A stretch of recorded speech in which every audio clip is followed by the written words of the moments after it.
Okay, so a recap of what we have done so far in first order logic.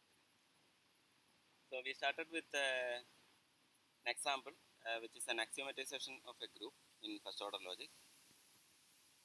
Then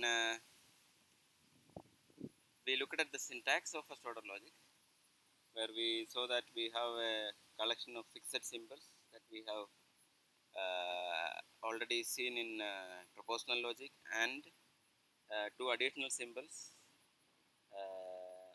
In fact, three additional symbols. One is the existential quantifier, the RXs, then the universal quantifier for all, and the primitive equality symbol. Right. Then we say we can have a countable family of constants, a countable set of variables, uh, then a countable collection of relations, right, with different arities like k relation for some finite arity, and then we have different arity functions which can also be countable in any number. Right. So these are the symbols that we are allowed to use in first order logic. Once we fix this, then we we use a subset of them to write down the formulas. Then we saw what are terms and then what are atomic formulas by an inductive definition. Then we defined the formulas of first order logic also. Then we defined what are free and bound variables, what is the scope of a variable, and sentences, which are which are the first order formulas which does not have any free variables. Then we looked at examples. For example, logic for number theory was one of the examples that we took, and then we also looked at what are subformulas of a given formula. Then the structures in first order logic, vocabulary of logic, semantics, and interpretation, right? Assignments and interpretation. So these are the main things that we have looked in the previous lectures in first order logic, right? Okay, so now we are going to continue from here. So now we have let us say a first order language, let us say L, and RFCB the RFCB the vocabulary of this first order logic. Then we assume that mu is equal to s comma iota be a structure for this language L. Now an interpretation I is the pair like mu comma sigma, where sigma is an assignment of the variables to elements of the universe, right, in mu, which is s. So sigma maps from variable var to s is an assignment. So this much we already know. So let let us consider these things are our settings. Now, given an assignment, okay, suppose we want to slightly modify this assignment, because an assignment by definition is a map from the set of all variables to s, which means that there are infinitely many possible variables, and all of these, right, in the syntax are mapped to s, right, when we talk about an assignment. Now suppose out of this assignment we want to just modify a few of the variables, right? They are mapped to a different number, right? We want to change the images of these assignments.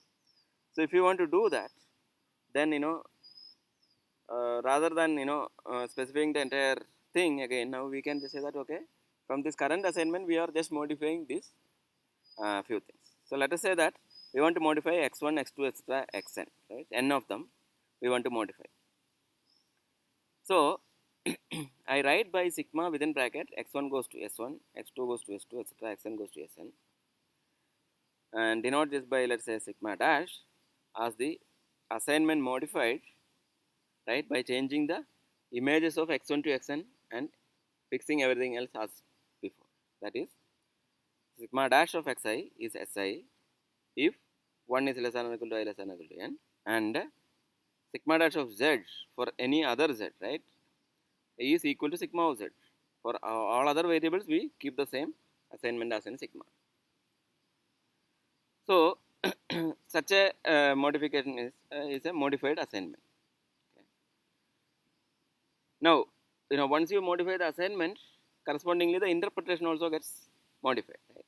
So I use a similar notation for an interpretation I where the assignment has been modified locally. Right? So I of x1 goes to s1, etc., xn goes to sn is basically the pair mu comma where sigma has changed with this. Right? So that is what a modified assignment means for a local modification of a small set of variables. Okay, and we are going to use this notation for things later. Now, uh, you know, when we talked about when we talked about terms, okay, we briefly mentioned that terms are basically names for the elements of the universe. Okay. So let L equal to R of C be a vocabulary, mu is equal to S comma iota be a structure, and I is equal to M comma sigma be an interpretation of the structure. Okay. Now, suppose a given term T is a constant, right? Because T is, by our definition, it's either a constant or it's a function of a collection of terms, right? Depending on the arity, right? Or it's a variable. So, suppose T is a constant, and let's say that constant is C. So, in that case, what is the interpretation of T, right? T raised to I is the interpretation of T under the interpretation I. That is precisely C raised to mu, right? Which is what is C raised to mu? C raised to mu is the notation that we use for iota of C, right? Under the structure mu which equal to S comma I, what happens to C is precisely we are taking C to iota of C, right? Iota maps basically from all these guys to, right, corresponding elements, right? So iota of C is basically an element of S, right? It's a member of S. So C raised to mu is iota of C. Therefore, T raised to I, the interpretation of T under the assignment under I is precisely iota of C, where C was the constant that we had. Right. So therefore, we see that once you have an interpretation, what happens to the term which is a constant? It is basically another element, possibly another element of the same universe, right? So therefore, we can say that this term was actually a name, right, to represent the element that we are going to talk about. Similarly, if T is a variable, then interpretation of T raised to I is sigma of x, right? Because sigma is the only thing which is going to take a variable to a specified value. Right? Now, if T is a function f of T1 to Tn, then the interpretation of T raised to I is f raised to mu of T1 raised to I, T2 raised to I, etc. Tn raised to I. It's again using induction, right? T1 raised to I, etc. are now elements. So f raised to mu of this is basically iota of f. So it's iota of f of this thing. Okay. So T raised to I is also now an element because f of some set of elements is an element, and iota of that f is also an element because iota takes f to an element of S. So, so these things, I mean, it will function in the structure, right, in mu, right. So therefore, yeah, therefore that function working over that is also a function from this n tuple to an element of S. So therefore, finally we get an element. So in all these cases, terms are basically becoming elements of the universe under the structure, in the structure. So therefore, what we can see is that terms are just names, different names for elements that we have supposed to be given under this particular interpretation. So now one thing that we can see from this is that when why we are talking about atomic formulas. For example, T1 is equal to T2 is an atomic formula, right? So in what sense they are atomic? Because terms T1 and T2 are going to be finally interpreted as elements. What we are saying is that by the equality is that if T1 and T2 under the interpretation is mapped to the same element, right, of the universe, then the equality becomes true, right? Otherwise the equality becomes false, right? So I may be calling this element, the same element by different names, but as far as we are referring to the same element, then the equality holds true. Therefore that is an atomic formula. Similarly we can think about the other terms also, right? Atomic formulas. Okay, so we saw an assignment and what happens to an assignment under a small modification, and we saw that terms are basically names for the elements of the universe, right? Now in the propositional logic we talked about satisfiability, right? So now what is a satisfaction relation in this case? Okay. So again we suppose that RFC be the vocabulary of L, mu comma sigma be an interpretation, right, where mu is a structure, and phi is some formula in L, right? Phi belongs to phi L is some formula in the first order logic L. We say that uh, you know phi is a right. I mean the interpretation I satisfies phi, right?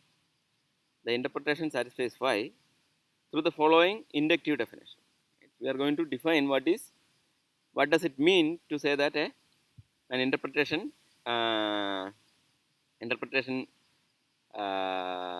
satisfies a given formula. A formula satisfies a formula is satisfied, right?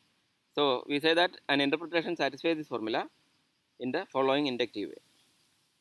Suppose the formula is T1 is equal to T2, then the interpretation satisfies T1 is equal to T2 if the terms corresponding under the interpretation turns out to be the same. That is what we mentioned just before, right? T1 raised to I is equal to T2 raised to I. What does it mean to say that I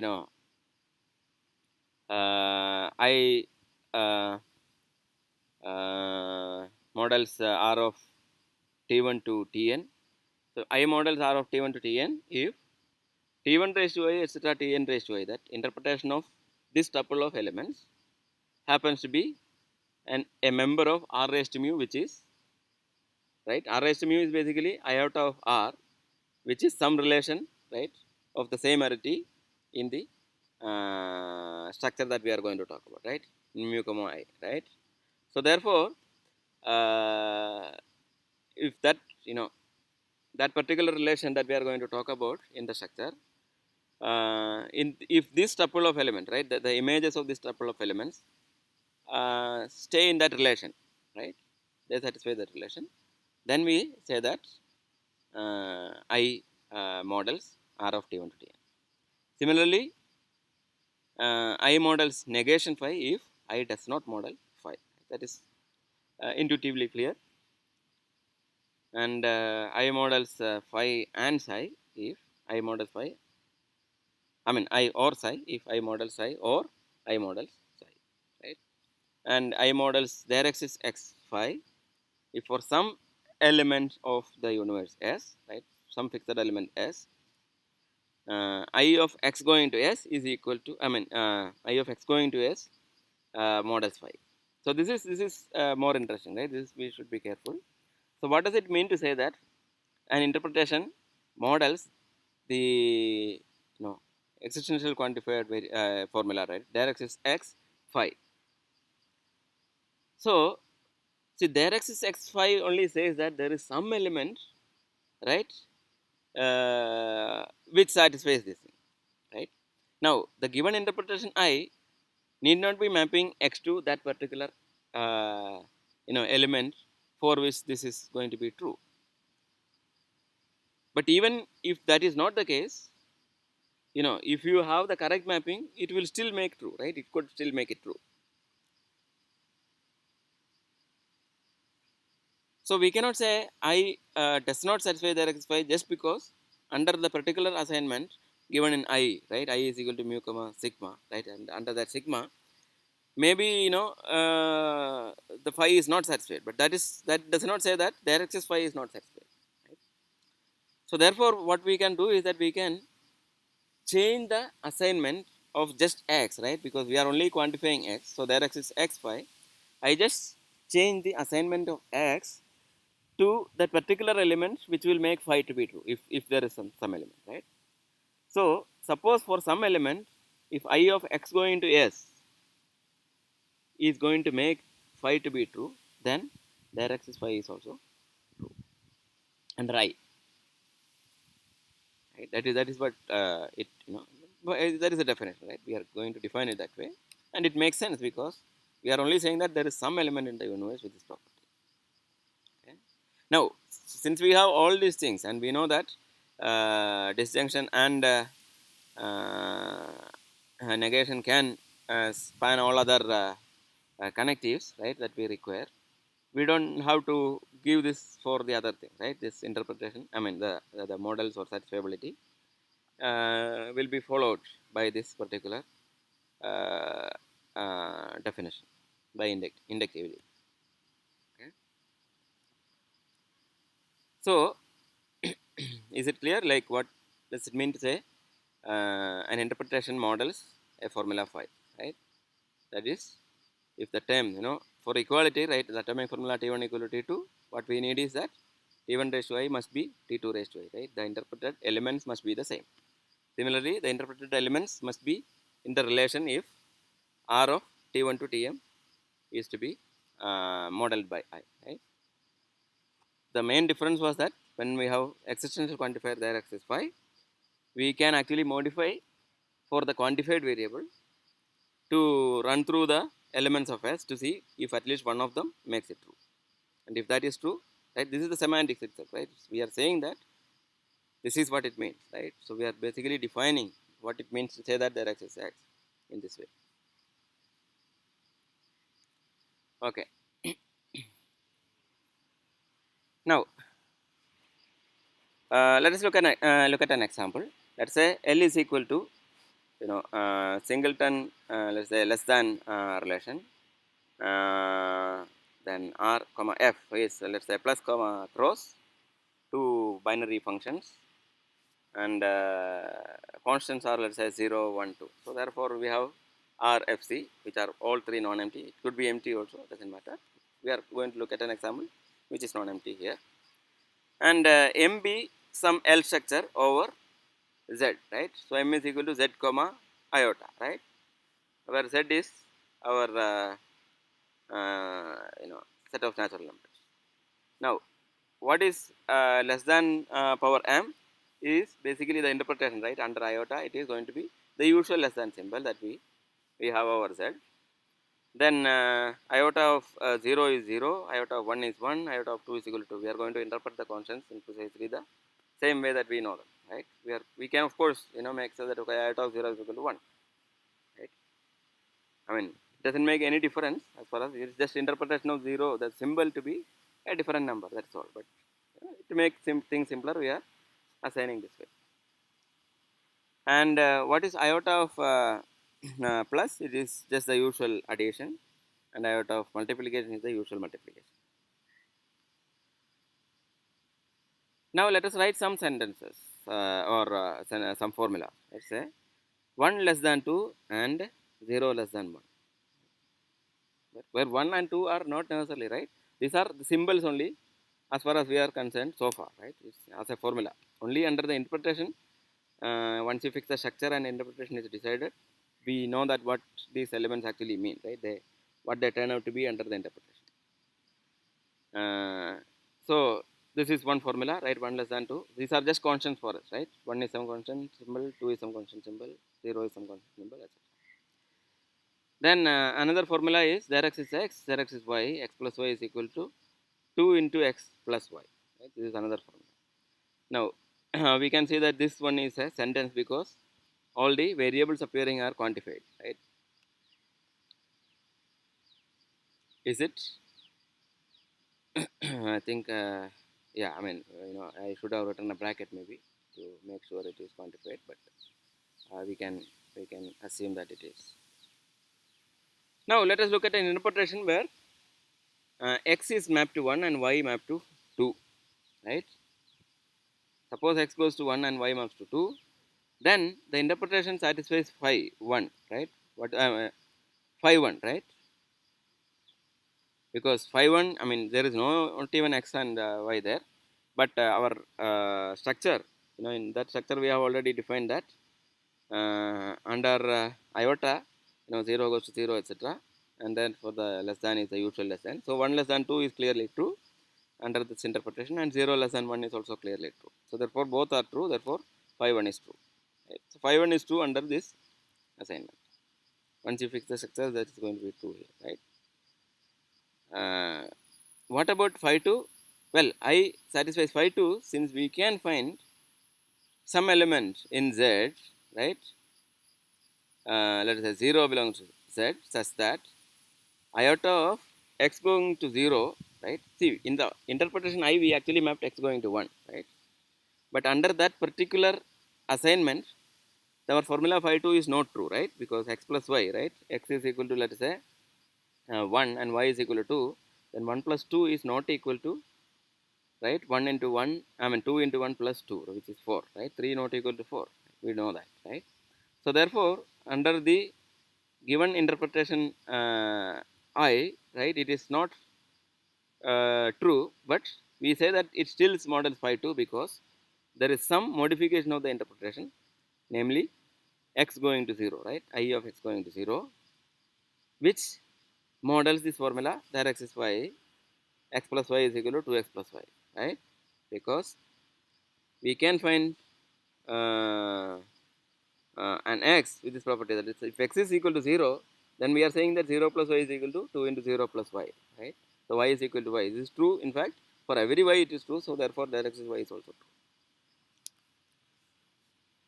So therefore, we don't even have to do for the both x and y, right? We can in fact do, because there are two existential quantifiers.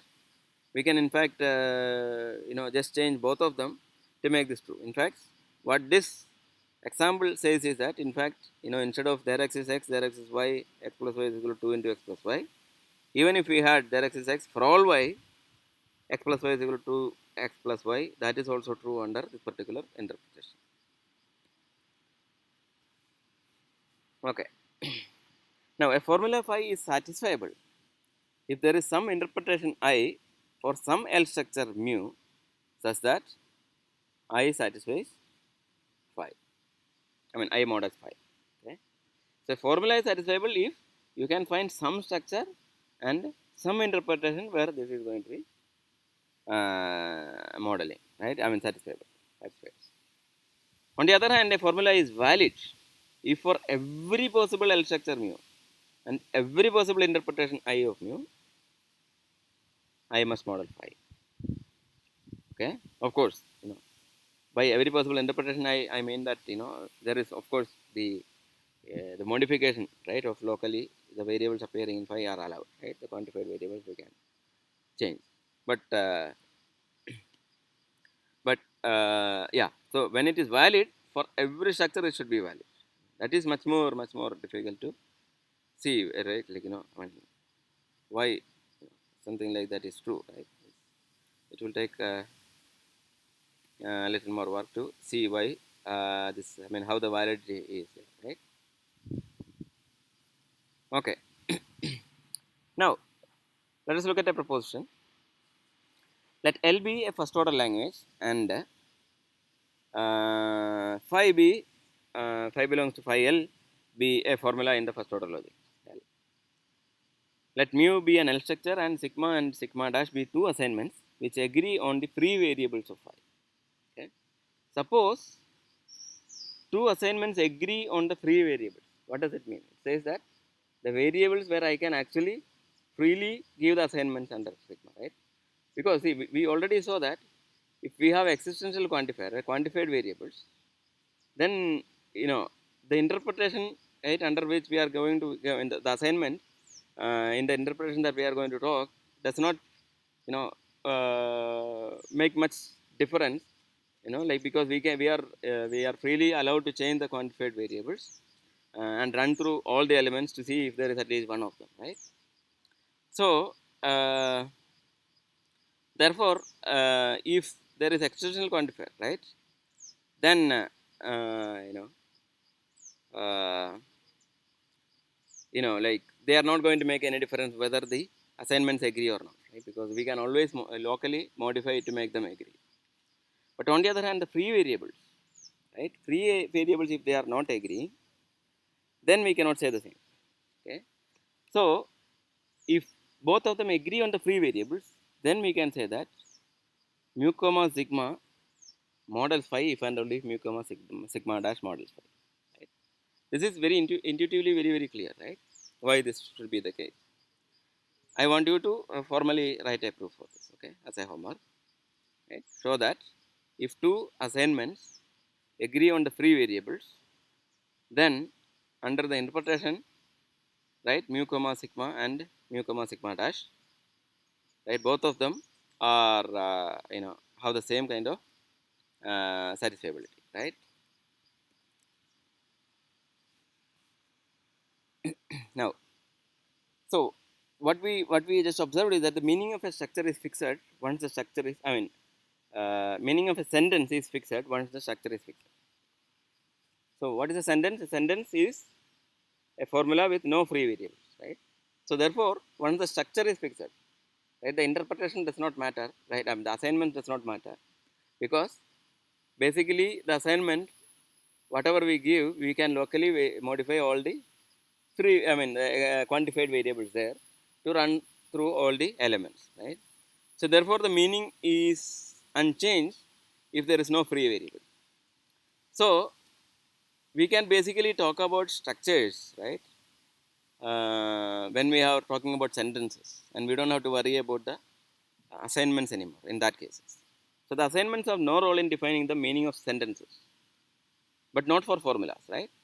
Formulas where sentences are, the formulas where all the variables are not free, right? All the variables, some variables are free. The assignments do make a role, right? They play a role.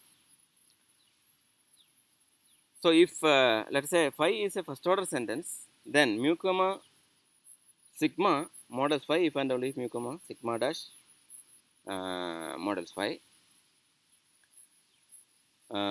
because phi is a sentence, right? So we know that there are no free variables, so therefore they always agree on the free variable because it's empty set, right? And for first order sentences, we can simply write a structure satisfy or models phi, as assignment does not have any role. So when we talk about simply the sentences in first order logic, which are the fully quantified statements, formulas, then we don't think about the interpretation, we don't worry about interpretation. We just give the structure, define the structure and say that, okay, whether this structure satisfies this formula or not.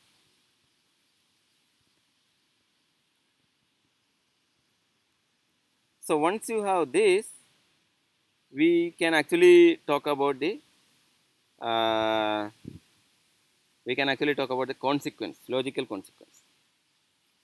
Suppose X is a set of first order sentences. Okay? We are talking about just sentences here over L. So X is some set of first order sentences over L. Phi is a logical consequence of X, right? And we write, of course, phi is a consequence of X by X, that modeling symbol, comma, separated by phi, with phi. So X models, X, phi is a consequence of X if for every structure mu, right, for this language, right? If mu models x, then mu models phi, right?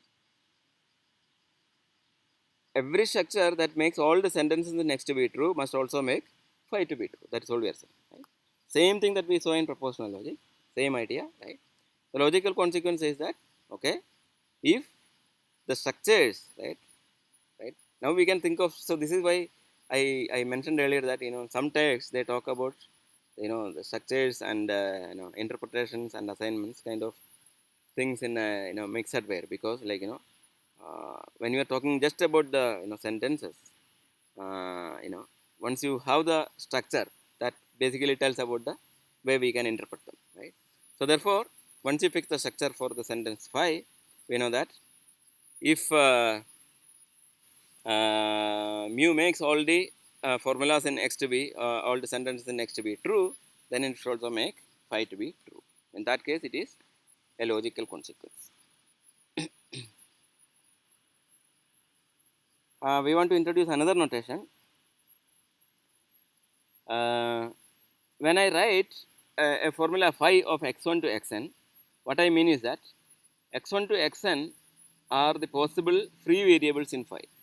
Maybe not all of them are free, but still, these are the only free variables going to appear there, right? Every other variable appearing in the formula are going to be quantified. Okay?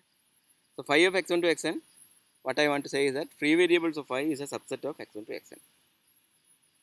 Okay? This is a notation that we want to use. Now suppose we have terms t1 to tn, right, n terms, and I talk about, let's say, phi of x1 to xn, and within brackets x1 is mapped to t1, etc., xn is mapped to tn, right? This is a formula I obtain from the formula phi by substituting the occurrences of xi, right, everywhere with ti. Okay? So all the occurrence of xi is replaced with ti, right? But ti is some term, right? Ti's are terms in the language that we already know what are the terms, right? So once we have these terms, what we are going to say is that, okay, we replace occurrence of these free variables, right, with the terms, right, t1, t2, etc. Now, of course, this substitution may require renaming of some of the bound variables to avoid a clash of, the scope and, the basically, like, the terms themselves can contain some of these variables that we are quantified or, non free and etc., right? Those things may be already appearing in these terms, right? Because terms, we just take these terms. Now I am going to replace this exercise with terms. Now in that case, like in those terms, there are several of these variables appearing, and some of them are, quantified within phi. Then there could be some issues, right? So avoid some clash of the scopes of the variables, we are going to rename them appropriately, right? If some variable is appearing in both these things, the terms and the free variables, then we are going to basically rename them. Okay, just, we can just rename it because we have infinitely many variables available in the formula. We are only using this many. So when we have the quantified variables, just putting some uh, using extra term with the quantification, and because the scope is limited within to this part, it is not going to affect anything, right? So as an example, let us say phi of x is equal to, there x is y, negation of x is equal to y. Okay, suppose this is the formula, right? In this formula, y is a quantified variable, right? X is free.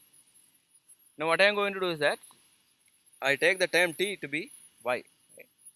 Because time can be any of the variables, right? Every variable is a term, so therefore y is a term. Now I am going to replace the term x with t, right? Because x is a free variable, I am allowed to replace. But suppose I blindly replace x with t, right? So what I want to do is that I want to say there x is y, negation of x equal to y, and I want to replace with the term t. I want to say that negation of t is equal to y. But now what happens if right, if I just replace blindly say that okay, because t was equal to y, right? The term was actually y. There exists y negation of y equal to y. Right? But that is not what we want. We wanted to say that, right? Because there exists y negation of x equal to y is quantified. It says that talking about all possible, scenarios of y, right? Every, y can be mapped to any of the elements of the structure that we are going to talk about, right? Therefore, all we need to find out whether there is some y which will be equal to this particular thing that we are going to talk about. So, therefore, I can insert, uh, you know, say that okay, I want to say there x is y, negation of x equal to y, and replace by x going to y. So, what I do is that I change the quantified variable to something else, right? So, I will say, okay, instead of y, I use z now, right? So, there is z negation of y equal to z, because I replace the term, term y I cannot replace, because what I want to say that whether there is something, because term, once you know which is the term, the interpretation is going to be fixed once you have the structure, right? So therefore, under that particular structure, this is going to be a fixed element. What I want to say is that I want to quantify over all the elements for the bound variable y, but that y is going to be used here. Therefore, I can instead change y to z, because y is quantified, it's going to run through everywhere. So I can instead say that z is going to run through everywhere. So I am going to basically replace y with z, the quantified variables in the formula, with the new variables if required, to avoid clash.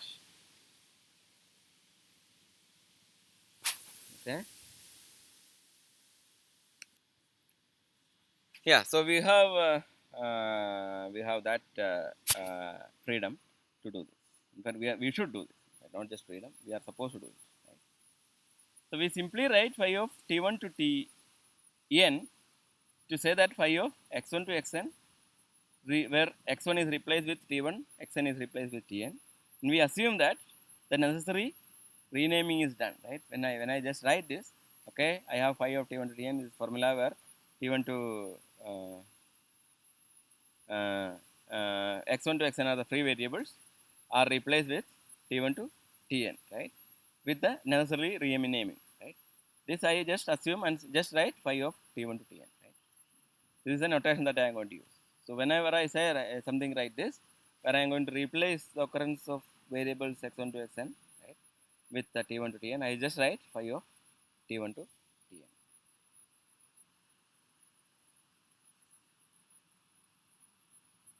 Okay. Now let us look at some examples to see the formalization, right? How to make these things more formal. Look at some examples. Let's say groups again. Right? We already saw groups. So we have these three axioms: group 1, G1, G2, and G3. Right. First one says that for all x, for all y, for all z, right? OP of x comma y comma z is equal to OP of x comma OP of y comma z, which says that the operation is associative. Right. Similarly, we can talk about the existence of uh, the identity element, right? The right identity epsilon, right? So epsilon is a right identity saying that for all x, OP of x comma epsilon is equal to x. Similarly, for all x, there exists y, OP of x comma y is equal to epsilon says there is a right inverse, right? So y is a right inverse for x. You can find something. So G1 to G3, we already saw this, right? Characterizes groups. So therefore, if some structure mu equal to s comma f comma s models G1 to G3, right? Basically, the uh, uh, structure defines a group with operations f and identity s, right? This is something we already know, right? We saw this. Now, suppose we take a group, right? We know that all the groups satisfy the law of cancellation. What is the law of cancellation? In this case, the right cancellation, right? So, suppose you have three variables x, y, z. Then, and we have, right, x dot z is equal to y dot z, right? Right? X dot z is equal to y dot z, right? Where dot is the operation that we are going to talk about. Then I can simply cancel z, right? Because because z has the inverse, then we can take the right inverse, right? Z inverse, and then multiply on the right side, it becomes epsilon, and therefore x dot epsilon is equal to x, y dot epsilon is equal to y, therefore x is equal to y, right? So we can see that the cancellation laws hold. So therefore, if x y z holds, then x must be equal to y, and we can state this property in our first order logic. How do we do that? Let's say denoted by phi c to say that the cancellation law phi is defined as follows: for all x, for all y, for all z, op of x comma z equal to op of y comma z implies x equal to y, right? Now, of course, this is just a sentence, right? Because all the x, y, z are quantified, and this is a sentence. It has a truth value once we fix the structure, right? And we know that every structure which satisfies the G1, G2, G3 must be a group. If that satisfies this, then it is going to be satisfying the cancellation laws. But we already know that every group satisfies the cancellation laws. So therefore, phi c must be satisfied by every group, which means that every structure that models G1 to G3 must also model phi c, which means that phi c must be a logical consequence of G1, G2, and G3. Right? I mean, intuitively it is clear, right? Because every group must satisfy this law, and every structure that satisfies G1 to G3 is a group, and therefore every structure which is a group must also satisfy these three, which means that the interpretation, right, like under the structures mu for G1 to G3 also models phi c. So therefore, phi c is a logical consequence, right? Intuitively, this is clear. Now, can you actually formally prove it? So try to find a proof for this. We will come back to it sometime, but I want you to work on this. Now, suppose G plus comma 0 is a group, and take some non-zero element small g. Okay? Now, when I have g plus g plus g plus g etc. n times equal to 0, we know that it is said to be, the element is said to be of order n, assuming that n is the smallest such thing. So, g is of order n. How do you write an element is of order n, or there is some element of order n, right? So I can write a formula, let's say psi, saying that okay, negation direct is x. I think I wrote the direct is different, ulta. Or maybe you should correct it. Okay, I will correct in the notes, but in the lecture it is going to be like this, unfortunately. So negation direct is x. Negation of x equal to epsilon and op of x comma x is equal to epsilon. Right? This says that for elements which are not identity elements, right? Uh, there is no element which is a non-identity element such that x plus x is equal to x, right? So there is no element of order precisely 2. You can write there is no element of order precisely n, right, for some n natural number.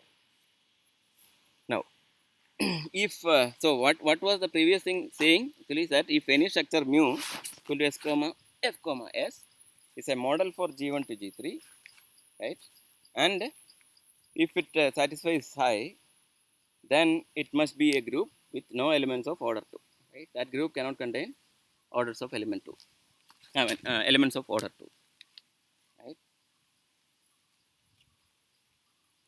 Now another example, let us say that I have the axiom, I mean, or formula sentence AB, which is for all x, for all y, op of x comma y is equal to op of y comma x. What does it say? It says that G1, G2, G3 together with AB must satisfy an abelian group, right, where commutativity also holds. Well, it is clear. Now, so what we are saying is that so we have these several properties of groups, like group being abelian, group has elements of order 2, 3, etc. So these kind of properties we are expressing in our first order logic as formulas, right? Can we say about every property of a group that we can express in our language? Okay, so can we express all properties of groups? Or capture these properties by formulas in first order logic. Okay. Let us look at another example. Let's say I call a group, let's say G plus 0 as a torsion group, provided every element of the group has finite order. Right? Every element has finite order. Now that is for each element G in G, we have a some natural number, let's say n, such that G plus G n times is equal to 0. Right? Can we express this in first order logic? So any formula, right, we are going to write in this way is going to be something like this, right? For all x, for every element x, right, we want to say that, right, x has order of x is not equal to 2, right? Order of x is not equal to 3, etc. Right? So x is equal to epsilon or op of x comma x is equal to epsilon or op of x comma x is equal to epsilon. That's 3 elements, right? I mean 3 times multiplied by itself is epsilon or etc. etc. etc. etc. Right? Every finite number we have to say this, right? But this formula has infinite length, right? Because we are saying that for every finite number we have to write one formula and put or, right? So the formula that we are going to write by this way is going to have infinite length, and we don't permit such things in our syntax, right? But we are saying that we can only have formulas of finite length. As far as it can be as large as you want, but this formula that we are going to construct is a disjunction of infinitely many finite length formulas, which is infinite length, which is not allowed. So we cannot have such formulas. But of course, I mean, this is the natural way we think about it. But maybe there is a smarter way to express this, by so you will see, like, maybe not in this course, but if you look at further, you can see that there are several properties which are not directly expressible, right, in this kind of new way, but there are smarter ways to express things. Like for example, graphs being bipartite, we talk about it, right? We know that it cannot be expressed in first order logic, but if you think about it, like if you want to, you can define it saying that graphs have no cycle of odd length, which means that there is no cycle of length 3, there is no cycle of length 5, etc., etc., etc., infinitely. But we can also define another way, right? We can define bipartite graph saying that okay, there is a partition into two sets such that in one set there is no edge, other side there is no edge, all the edges are in between. Right? This does not really need infinitely many things, but again, one can show that it is difficult to, I mean, it's not possible to express in the standard graph logic. But forgetting that, I am saying that there are different ways of expressing the same thing. But so therefore, this may not be the smartest way. So proving that it is not possible to do this is going to be much more difficult. So we are going to indeed see later that even with infinite set of formulas, first order logic cannot express this property, right? Being torsion group, a group is torsion group cannot be expressed in first order logic in the standard models that we are going to use. Okay. Another example, let's say graphs. A graph is a set of vertices and edges such that every edge is a two element subset of its vertices. We already had a small short look at this. So examples are given here, right? There are 3 different graphs I have shown here. And let us capture this by two sentences. For all x, negation of r of x comma x. That is the first axiom. Second axiom A2 says that for all x, for all y, r of xy if and only if r of yx. Right? First one says that the relation, binary relation R is irreflexive. Right?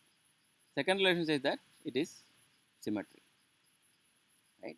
So that is all. So these two actually capture our property of being a graph. Right? So basically, our structures, which are graphs, are just a set with this property. Right? No element is reflexive, and any two are in a relation if and only if the ordered pair xy is in the relation if and only if the ordered pair yx is also in the same relation. So it's a symmetric relation. So now by the semantics, there exists x for all y. Look at this following sentence, right? There exists x for all y. Negation of r of xy is equal to negation of for all x negation y. I mean, there exists y r of xy, right? That is the definition of semantics, right? Right? The statement, right? There exists x for all y, negation of r of x y is by the semantics is negation of for all x, there exists y, r of x y, right? Taking the negation outside, right? So is there exists x for all y, r of x y modeled by any graph? Okay? Uh, we can see that the answer is no, right?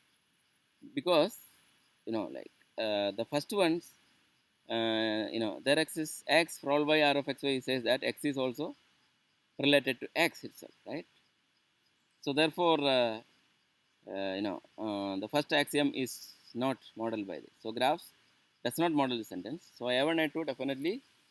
I mean, the negation of this is going to be a logical consequence of A1 and A2, right? So once the thing is a graph, of course, this is not true. But of course, as we said, if you just avoid the reflexivity condition, right? So if I look at also the fact that okay, if suppose x is not equal to y, and then I will say that okay, r of x y is implied, right? So there exists x for all y, negation of x equal to y implies r of x y. That is actually modeled by the graph that we are talking about. With a so not all graphs, but for graphs with a vertex which is adjacent to all others. So there could be such graphs. So therefore, that is modeled by this graph.